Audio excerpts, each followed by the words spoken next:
Neighbors say they're in shock. A woman attacked by a pack of dogs that showed up at her home. Deputies in Clark County are charging a man in Ohio for a murder that happened back in May. We'll explain why it took them so long to find the victim. How a Lexington couple is trying to help veterans struggling with PTSD after their Marine son ended his life. Tracking, alerting, protecting. This is WKYT News at 6. Good evening to you. A frightening attack outside a central Kentucky home. Investigators say a woman was badly injured by a pack of dogs. And neighbors say that Loretta Stevens was in the garden of her Lincoln County home at the time. Investigators say the dogs were being kept nearby. And tonight we're learning more about the victim and the man police say owned those dogs. Victor Puente has our top story at 6. The Lincoln County Sheriff says 6 of these dogs have been caught. A 7th was shot and killed.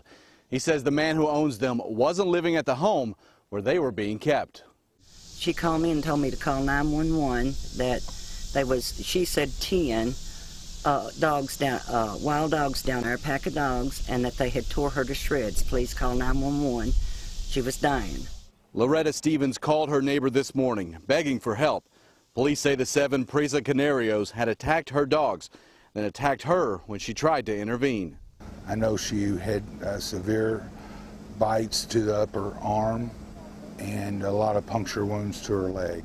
And the ambulance came, and the ambulance people couldn't get out because the dogs surrounded the ambulance and they had to wait to get in to get her.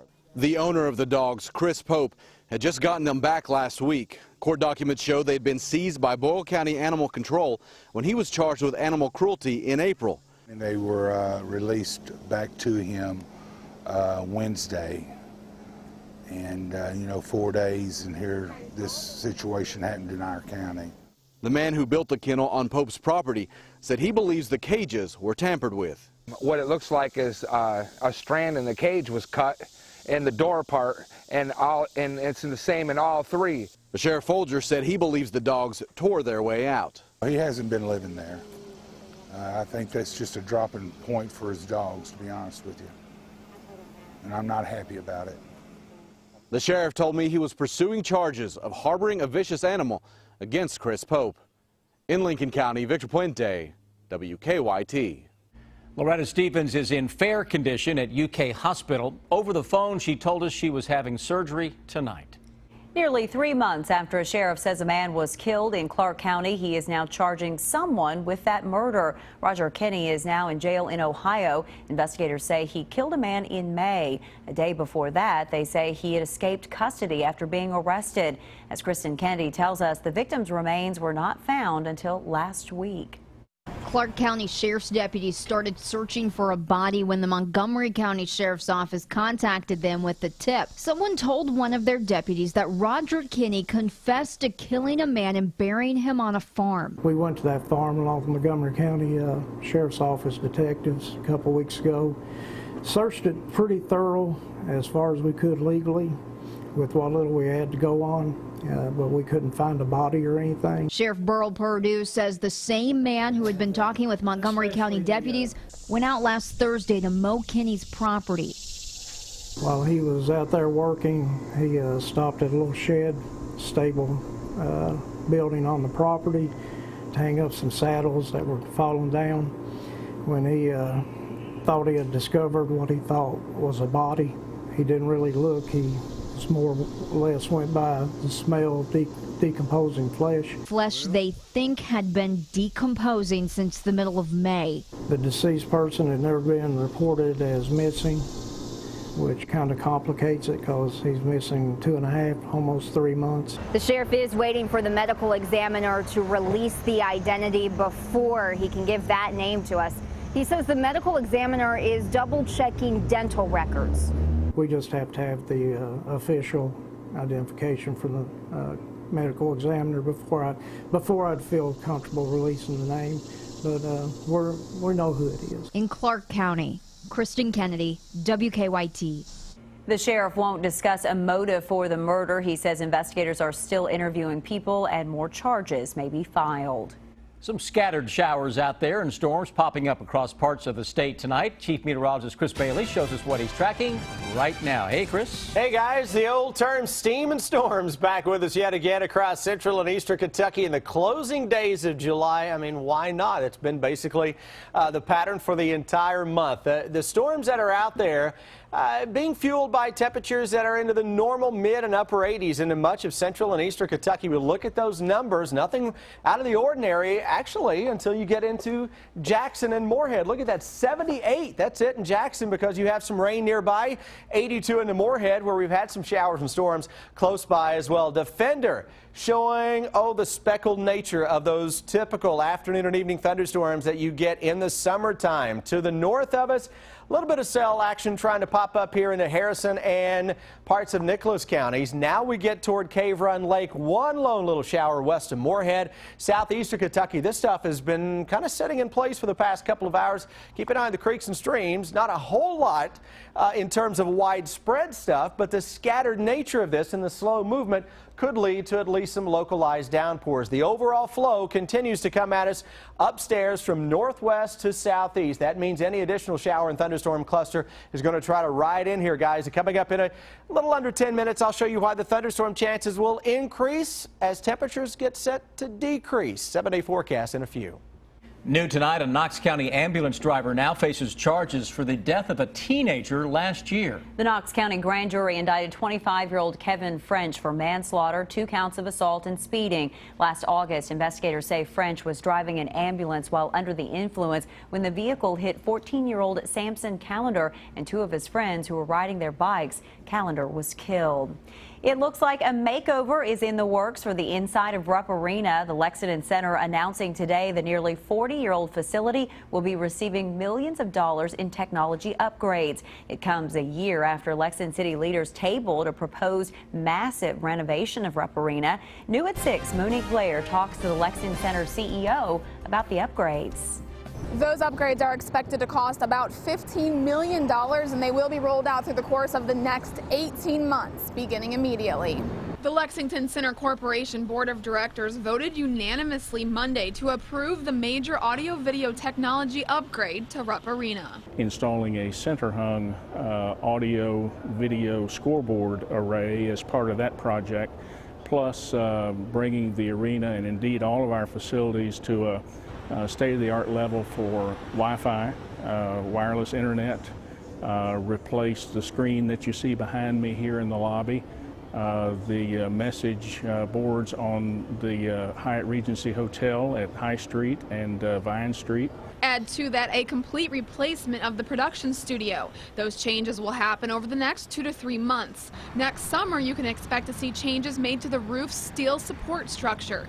That will allow so the arena can attract even more concerts and major events. And to be able to improve fan experience and fan activation, those are just important things for us to continue to address. The $15 million in improvements will be funded through the sale of Lexington Center bonds, which will be conducted in early 2016. In Lexington, Monique Blair, WKYT. The upgrades also include a new press box and 4 new video screens in the corners of the arena. The number is chilling and almost unbelievable. It's estimated that on average, every day in this country, 22 veterans commit suicide. And there are places like the VA and other agencies that offer support for veterans struggling with post-traumatic stress syndrome or PTSD. But many of these veterans don't get help. And tonight, the mission One Lexington couple is on to stop veteran suicides after a deep personal loss. To his friends, co-workers, even his father, Michael Meade appeared to be on the way to a great future. The Marine had served in Iraq and Afghanistan as a combat crew chief, flying helicopters on support missions and amassing hundreds of combat flight hours. But looking back now, his father sees signs something was not right. I think he was running. I think he was running from his experience. He didn't know how to deal with it. Felt responsible to carry the burden on himself. George Meade says after the service, his son returned home and immersed himself in academics and work. Michael graduated from UK with a master's in architecture with almost a 4.0 GPA, took a job with a top design company, and even taught classes at the university. Michael worked crazy hours, crazy hours. His father says Michael worked 80 to 100 hours a week. But I encouraged him to take time off. Take time off, Mike. You need to take care of yourself. Find the balance is what I used to tell him. Find the balance. Father and son look for adrenaline rushes like whitewater kayaking and rock climbing. A time for Michael to share some of what he experienced in combat. I think the most difficult experience Michael had combat-wise was the downing of a helicopter that had 31 of his peers on board. Michael felt personally responsible for the death of 31 of his peers. I know that was very hard on him. None of his co-workers that we've talked with saw anything. None of his students or colleagues at UK saw anything. Everybody just seemed to think everything was fine. Everybody was completely shocked. Last September in Lexington, Michael took his own life. My world came to a stop. We're still wondering why, and we will never have those answers.